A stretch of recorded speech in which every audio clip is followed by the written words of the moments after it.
Mesdames et messieurs, bienvenue à la dernière émission de la saison de Planète Terre. Aujourd'hui, la plus grande élection démocratique au monde présentement en cours en Inde. On fait le point. Et deux régions d'Europe où le séparatisme a le vent dans les voiles, l'Écosse et la Catalogne.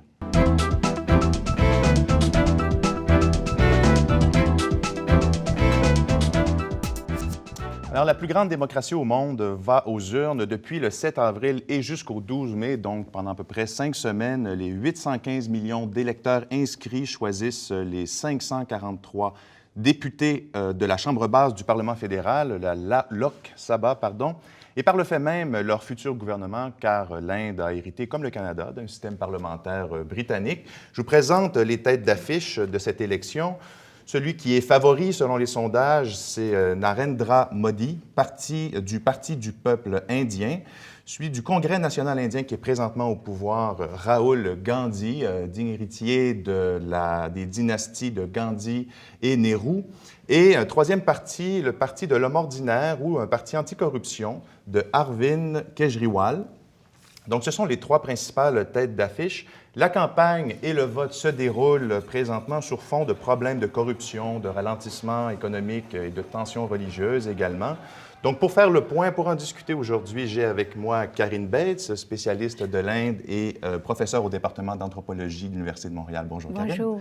Et en direct de l'Inde, Guy Taillefer, mon collègue au devoir, se trouve présentement à Shimla, dans le nord de Delhi. Bonjour, Guy. Bonjour. Donc, première question à vous, Guy. Donc, l'Inde, c'est un pays émergent, deuxième population mondiale, une grande démocratie, croissance économique qui était forte jusqu'à il y a quelques années. Mais là, vu d'ici, la situation, les nouvelles semblent un peu moins bonnes. Donc, dans quel climat se déroule cette campagne et le vote et quels sont les principaux enjeux là, qui l'occupent? C'est une campagne, les taux de participation sont nettement en hausse, ce qui est le signe que les gens considèrent cette élection-là comme une élection importante. Le favori Narendra Modi a construit autour de lui l'image d'un gars qui va remettre de l'ordre dans le désordre économique actuel. Contre lui se trouve Rahul Gandhi, qui est un peu un politicien qui ne semble pas vouloir participer à cette élection. Ce qui fait que bon, Modi est gagnant ou semble vouloir gagner. On aurait pu espérer, enfin, un peu naïvement, finalement, que cette élection-là porte sur l'enjeu, tourne autour d'une discussion fort nécessaire sur la nature du développement dont on veut en Inde, d'une nature du développement économique. Depuis 2 ou 3 semaines, la campagne a dégénéré. En accusations de part et d'autre, accusations souvent haineuses, ce qui est d'autant plus déplorable, enfin, ou décevant, que se trouve ce nouveau parti dont vous avez fait état, le parti du simple citoyen, le Aap Party, qui, lui, s'amenait sur la scène dans l'espoir avec l'intention de soulever des questions fondamentales sur justement la nature du développement économique dont les Indiens veulent. Alors là, finalement, bon, c'est également une élection qui se déroule à la télé comme jamais auparavant, en partie aussi par l'entremise des médias sociaux, qui fait qu'en l'occurrence, la machine Modi prend toute la place. Oui, et on est malgré tout, là, les enjeux sont un peu occultés par du lançage de boue version indienne, mais parlons quand même, nous ici, là, des problèmes, enfin des défis de l'Inde. Problèmes économiques, on aurait voulu, enfin, on croyait que la campagne serait là-dessus. L'inflation est à 10 % la croissance sur les 5 % alors qu'elle caracolait autour de 9-10 % il y a quelques années encore. Qu'est-ce qui plombe, Karine, là, l'économie indienne présentement? Bien, une des choses qui est très difficile, c'est toute la question de l'infrastructure. D'abord, les infrastructures sont en mauvais état, donc ce qui empêche tout développement. Ce qui amène aussi un problème de distribution de la richesse, parce que, par exemple, pour les questions d'électricité, pour le développement de l'informatique, etc., ou des grands centres d'informatique, on va dans les villes ou dans les nouveaux quartiers monopoliser quasiment l'électricité et tout autour, vous allez avoir des bidonvilles qui vont avoir des pannes d'électricité pendant plusieurs heures par jour. Donc, il y a aussi la question, quand on parle de problème de distribution de la richesse, c'est un Indien sur 3 qui vit avec moins d'$1 par jour. Ah oui. Et le 3/4 des pauvres vivent en milieu rural. Il faut se rappeler que l'Inde est fondamentalement rurale encore, à près de 60-65% de la population qui vit en milieu rural. Et là, on a des riches, on a un boom économique qui est beaucoup plus en ville et une jeunesse, et ça c'est la grande tragédie actuelle, à mon sens, de l'Inde, c'est qu'on a une jeunesse, plus de 50% des gens ont à peu près ont 26 ans et moins. Donc, donc, eux, là, ils sont nés dans le Shining India, dans le boom économique, ils ont fait leur école secondaire pendant ce temps-là, et là, ils ne peuvent pas entrer dans la nouvelle économie par manque de formation, par manque de mobilité, par manque d'infrastructures, etc., etc. Donc, c'est des problèmes structurels fondamentaux qui bloquent. Fondamentaux. Bien. Guy, vous avez parlé d'accusations que se lancent les politiciens, mais il y a des statistiques un peu étonnantes, voire alarmantes. Là, on dit que le tiers des députés sortants ont des démêlés avec la justice. Comment expliquer l'ampleur d'une telle ampleur, là? Ben, c'est une démocratie qui souffre de beaucoup de corruption. C'est une démocratie qui est très clientéliste, historiquement. Et qui s'est beaucoup appuyé dans son fonctionnement électoral sur les identités de caste. Ça se produit, c'est moins vrai que ça l'était, mais ça fait encore partie de la dynamique électorale. Ça disparaît un peu au profit justement du fait que la croissance économique qui ralentit, mais qui est quand même assez impressionnante, fait qu'il y a une forme de démocratisation qui s'installe. Il y a une certaine croissance de la classe moyenne, mais qui serait beaucoup plus grande si cette croissance-là des 10 dernières années n'était pas une croissance sans emploi, parce que c'est ce qu'on constate beaucoup après 10 ans de pouvoir du Congrès, de la coalition autour du Congrès. C'est la croissance économique du PIB extraordinaire, mais au chapitre de la distribution de la richesse, de la création d'emplois, ça a donné très peu de résultats. Oui. Il y a aussi la question des tensions communautaires. Oui. L'Inde est un pays hindou à 80 musulman à 13 mais Guy l'a évoqué tout à l'heure, Modi, le candidat qui a le vent dans les voiles présentement, a eu un passé fondamentaliste. Il y a des discours anti-musulmans des membres de son parti. Donc, est-ce qu'il y a vraiment un risque ici, si Modi est élu, ou en général, de revoir les tensions intercommunautaires émerger en Inde? C'est la grande question actuellement, parce que tout le monde se demande, parce que Modi va très fort probablement être le prochain premier ministre de l'Inde, qu'est-ce qu'il va faire une fois premier ministre? Jusqu'à quel point est-ce qu'il va vouloir plaire à ses alliés, à des groupes alliés ou à des partis alliés qui sont vraiment nationalistes hindous, hein? Et donc qui sont contre une Inde qui fait une promotion du sécularisme ou d'une certaine laïcité, qui est le grand rêve du Congrès, le grand rêve de la dynastie Nehru-Gandhi.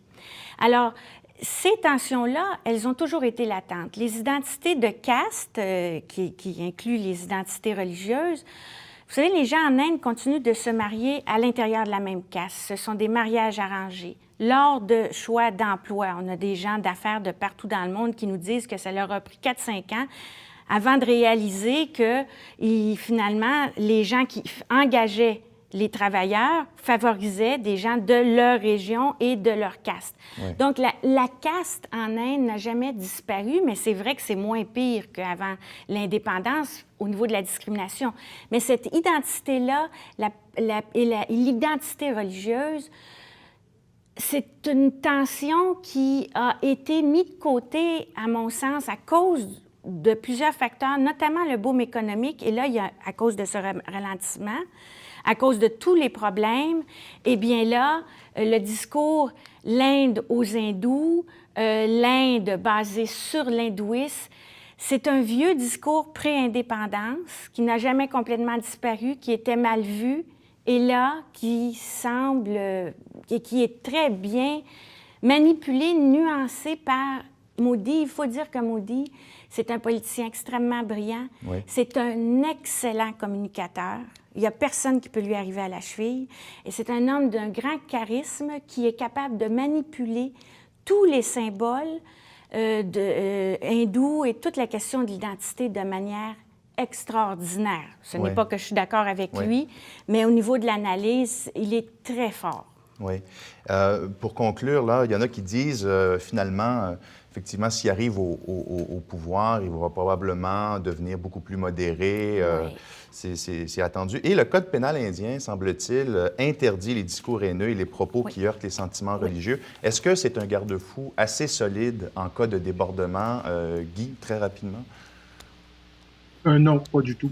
Il y a une partie de la campagne électorale qui se déroule devant les tribunaux. On s'accuse les uns les autres de tenir des discours haineux, mais ça n'empêche pas les allusions de se produire constamment à ce chapitre-là. C'est pas vraiment un rempart. Modi joue sur les deux tableaux, comme on vient de le dire. Il promet un développement économique pour tout le monde, citoyen, inclusif, mais dans les faits, il se présente dans le comté de Varanasi, qui est la ville sainte par excellence indienne, et il évoque son identité hindouiste. Ce qui dérange pas, 80% des Indiens sont hindous, et ce que je constate autour de moi, c'est que ça ne les embête. Ils sont pas embêtés par ce discours-là, par ce double discours-là. Au contraire, beaucoup vont vous dire que les musulmans ont besoin d'être mis à leur place. Bien. Très bien. Alors, on continue de suivre ça. Les résultats seront connus le 16 mai. Guy Taillefer, en Inde, vous continuez à suivre ça. On peut lire vos chroniques et vos comptes rendus dans Le Devoir et sur le site web, sur le blog du Devoir. Merci beaucoup, Guy, d'avoir été avec nous.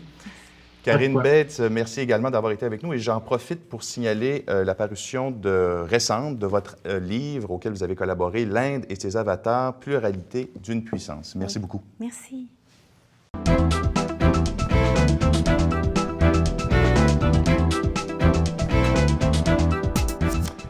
Deux régions d'Europe tiendront ou souhaiteraient tenir un référendum sur l'indépendance cette année. C'est l'Écosse et la Catalogne. Les velléités séparatistes dans ces deux régions étaient présentes depuis plus ou moins longtemps, mais ce sentiment-là a de plus que jamais le vent dans les voiles et l'heure de vérité approche. Petit historique des statuts de ces deux régions. La Catalogne d'abord, en 1714, c'est l'intégration à l'Espagne. En 1932, un premier statut d'autonomie qui sera suivi d'une parenthèse franquiste. Et le 9 novembre 2014, c'est un référendum, enfin une date souhaitée pour un référendum, car on le verra, Madrid s'y oppose. Du côté de l'Écosse, 1707, c'est l'acte d'union, donc l'Écosse fait partie du Royaume-Uni. 1998, donc tout récemment, c'est la dévolution de pouvoir à l'Écosse qui se dote de son Parlement et qui a juridiction dans certaines sphères d'activité. Et 18 septembre 2014, le référendum est prévu. Ce sera sur l'indépendance avec une question claire. Souhaitez-vous, oui ou non, être indépendant? Donc, comment expliquer la résurgence de ces deux élans indépendantistes? Comment juger aussi de la viabilité ou de la pertinence même de tels projets? Avec nous aujourd'hui pour en parler, Frédéric Mérand, directeur du Cerium. Bonjour Frédéric. Bonjour. Et Daniel Turp, professeur de droit international et constitutionnel à l'Université de Montréal et ancien député du Parti québécois et du Bloc. Bonjour. Bonjour. Donc, je commence avec vous, Daniel. Qu'est-ce qui est à l'origine, cette année, de ce regain de ferveur là, pour l'indépendance dans ces deux régions? Je ne dirais pas que c'est tout à fait cette année, 2014, parce que la quête des Écossais pour plus d'autonomie et d'indépendance existe depuis l'acte d'union, depuis donc le 18e siècle. Mais ça s'est accéléré au début du 21e siècle avec l'élection du Scottish National Party, d'abord dans l'opposition, puis ensuite au gouvernement et récemment avec une majorité. Voilà. Et cette volonté affichée de tenir un référendum et un accord avec le Royaume-Uni sur les conditions, les modalités, et même cette courte question qu'elle faisait allusion de 6 mots.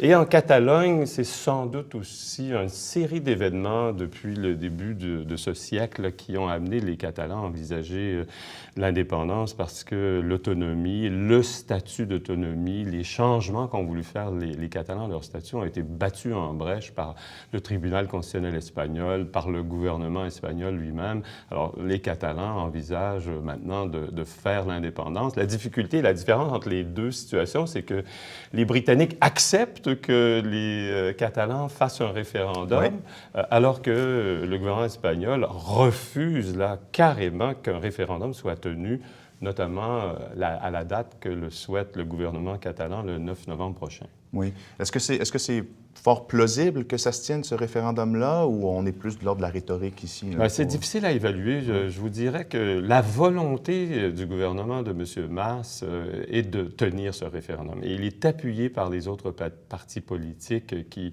d'ailleurs, ensemble, sont majoritaires au Parlement, qui vont adopter une loi sur le référendum. Mais la question, c'est est-ce que le gouvernement espagnol va mettre fin à l'autonomie? Il le peut en vertu de la Constitution. Et s'il le faisait, ce serait assez difficile d'organiser un référendum le 9 novembre. Oui. Frédéric? Bon, moi, j'ajouterais peut-être 2 éléments. C'est vrai qu'il y a un mouvement nationaliste qui existe depuis les années 70. Il n'était pas nécessairement indépendantiste en Catalogne. Ça, oui, c'est plus récent. Et il s'est beaucoup développé à la faveur de la crise économique aussi dans le cadre de la zone euro parce que l'État espagnol, l'État central exerce des compressions budgétaires immenses depuis 5 ans avec une politique d'austérité très, très forte. Et c'est mal perçu en Catalogne. Pourquoi? Parce que c'est la région la plus riche et donc c'est elle qui est amenée à contribuer, oui, le plus aux efforts budgétaires. Oui. Absolument. Donc ça, c'est une raison supplémentaire. Et en Écosse, il y a aussi une circonstance particulière, c'est que lorsque les conservateurs sont au pouvoir à Londres, ils n'existent plus en Écosse, puisque l'Écosse ne vote plus pour les conservateurs depuis 30 ans à peu près. Oui, c'est une région social-démocrate. Hein. C'est ça. SNP d'un côté et l'opposition est travailliste. Oui. Donc, mais est-ce qu'il y a quelque chose aussi qui va au-delà des conditions économiques? Vous avez parlé des conditions économiques, du rapport aussi peut-être idéologique, mais est-ce que c'est que ça qui expliquerait là, la résurgence ou la force en ce moment là, de ces mouvements-là? Parce que, rappelons-le, les sondages, pour ce que ça vaut là, en Écosse présentement, là, on voit là, que l'appui à la souveraineté, enfin à la séparation, augmente aussi là, au cours des derniers mois. Les derniers sondages, par exemple, révèlent que l'appui à l'indépendance gravite autour de 40 %, le non serait autour de 45 % et le nombre d'indécis augmente ces dernières semaines. Moi, je vous dirais qu'il y a quand même une différence assez fondamentale entre l'Écosse et la Catalogne. La Catalogne et son mouvement d'indépendance a, je crois, des bases économiques sérieuses, mais il est aussi très culturel, il est très linguistique, identitaire, et les Catalans veulent la liberté aussi pour s'affranchir d'une Espagne qui ne veut pas, par exemple, que le catalan soit la langue dominante, prédominante en Catalogne. Il y a des conflits même de nature scolaire ces derniers mois. Et alors que l'Écosse, ce n'est pas fondé essentiellement sur des questions d'identité, de langue. C'est plutôt l'idée de reconquérir les pouvoirs perdus en 1707, qu'un Parlement ait tous les pouvoirs. Aussi l'idée que nous, on vit bien avec l'Union européenne, peut-être mieux que le Royaume-Uni, même si on veut garder la livre et même la reine. Et il y a cette richesse pétrolière. Voilà, profiter de la rente pétrolière. Et profiter de la rente pétrolière, de ne pas avoir à partager avec les autres Britanniques. Alors, c'est assez différent. Puis, vous savez, il y a une chose que m'ont dit les Écossais que j'ai trouvé assez formidable parce que lorsqu'on, comme Québécois, on s'intéresse à leur sort puis à notre sort commun, est-ce que le Québec devrait aussi devenir indépendant, les Catalans sont très intéressés par notre démarche qui est identitaire, linguistique, culturelle. Les Écossais, ils disent, nous, c'est pas comme vous, là. Nous, c'est pas du tout linguistique et culturel. D'ailleurs, nous, on veut devenir indépendant du Royaume-Uni, un peu comme le Canada voulait devenir indépendant du Royaume-Uni. On veut finalement s'affranchir un petit peu comme colonie du Royaume-Uni. Et c'est pour ça qu'ils gardent leur distance un peu du mouvement indépendantiste québécois. Donc, c'est pas un séparatisme farouche, c'est pas un séparatisme identitaire comme on le connaît plus davantage au Québec ou en Catalogne. Il y a cette distinction-là, fondamentale. Mais en Écosse, ce qui est intéressant, c'est que, par exemple, le droit de vote pour le référendum est extrêmement large. Non seulement les jeunes de 16 ans et plus pourront voter, mais aussi tous les résidents étrangers par exemple, européens, communautaires, auront le droit de vote dans le référendum. Et donc, les Britanniques, les nombreux Britanniques, qui sont quand même 8% enfin, du sud de l'Angleterre, qui vivent, par exemple, à Glasgow ou à Édimbourg. Donc, il y a une espèce d'ouverture, aussi parce que la langue n'est pas un facteur important. Donc, même au sein des communautés immigrantes, ouvrières, qu'on retrouve à Glasgow, il y a un soutien qui n'est pas nettement plus faible au projet d'indépendance que chez les, disons, Écossais de souche. Donc, ça, c'est différent. Et vous savez, il y a une des choses que... Moi, j'étais récemment à Barcelone, en fait, l'été dernier, dans un congrès ou un conseil national d'Esquerra Republicana Catalunya. Et il y avait une Écossaise, une députée écossaise, il y avait un Flamand. Donc, on était réunis. Moi, j'étais le Québécois qui venait leur parler du droit de décider au Québec. Et ce qui est fascinant, c'est que les Catalans ont le soutien du peuple pour faire un référendum et vraisemblablement devenir indépendant. Il y a plus de 50% de gens qui voteraient oui, là, maintenant, à la deuxième question. Mais ils n'ont pas le droit, on ne leur reconnaît pas le droit. Les Écossais, eux, ils ont le droit, on le reconnaît. Le Royaume-Uni est tout à fait disposé à reconnaître les résultats du référendum, 50% plus 1, mais ils n'ont pas les chiffres, ils n'ont pas l'appui, ils n'ont pas le 50% plus 1 encore. Alors, la députée écossaise disait, nous autres, on a beau avoir le droit, on n'a pas encore l'appui de la population. Et c'est peut-être pour ça qu'ils ont le droit, justement. C'est parce que Londres ne craignait pas, jusqu'à tout récemment, les résultats d'un référendum en Écosse, alors qu'en Catalogne, justement, Madrid craint beaucoup que le oui puisse gagner. Donc, ça explique aussi le raidissement, je pense, à Madrid. Pour terminer, qu'est-ce que ça nous dit sur l'échec ou au contraire l'attractivité de l'Union européenne? Parce que les mouvements en question en Catalogne et en Écosse sont pro-européens. Donc, ce n'est pas un repli identitaire, anti-européen, eurosceptique, comme le Front national, par exemple, plutôt nationaliste sur le continent. Donc, qu'est-ce que ça nous dit sur l'Europe, Frédéric? Bien, je pense que l'Union européenne a rendu possible de tels mouvements nationalistes. Il ne faut pas négliger le mouvement nationaliste. C'est ça qui explique essentiellement ce mouvement politique. À la base, oui. C'est possible parce que dans leur discours, ils peuvent dire ça n'aura pas de conséquences économiques trop importantes. On va rester une partie de ce grand ensemble économique. Donc ça, c'est fondamental. Dans le cas de la Grande-Bretagne, ce qui est aussi paradoxal, c'est qu'en 2017, il y aura vraisemblablement un référendum en Grande-Bretagne pour savoir s'ils veulent sortir de l'Union européenne. Oui. Donc, on pourrait se retrouver dans une situation extrêmement byzantine, mais ça ne veut pas dire que l'Écosse et la Catalogne seraient automatiquement admises dans l'Union européenne. Là-dessus, la plupart des dirigeants européens ont été plutôt ont jeté une douche froide sur ces projets-là. Mais c'est étonnant quand même, ça. Bien, moi, je dirais qu'il y a une grande attractivité parce qu'on dit, écoutez, c'est pas un grand changement, finalement, que de devenir un État indépendant pour l'Écosse et la Catalogne parce qu'on va demeurer membre de l'Union européenne. Et même s'il y a des débats, puis le président de la Commission et d'autres ont dit, ce ne sera pas automatique, personne ne croit qu'on exclurait à la fois la Catalogne et l'Écosse de l'Union européenne. Et donc, il y a une attractivité, puis il semble que les indépendantistes sont plus européens, en tout cas en Écosse, que les non-indépendantistes ou les citoyens des partis dont ils font partie. Alors, ça va être un enjeu important, comme l'avait été ici d'ailleurs, l'idée, est-ce que le Québec va devenir encore ou va faire encore partie de l'ALENA? Oui. Donc, c'est un enjeu important des campagnes qui s'annoncent pour ces référendums. Bien. Daniel Turb, Frédéric Mérand, je sens qu'on va se revoir et qu'on en reparlera à l'automne prochain. Merci beaucoup. J'en prie.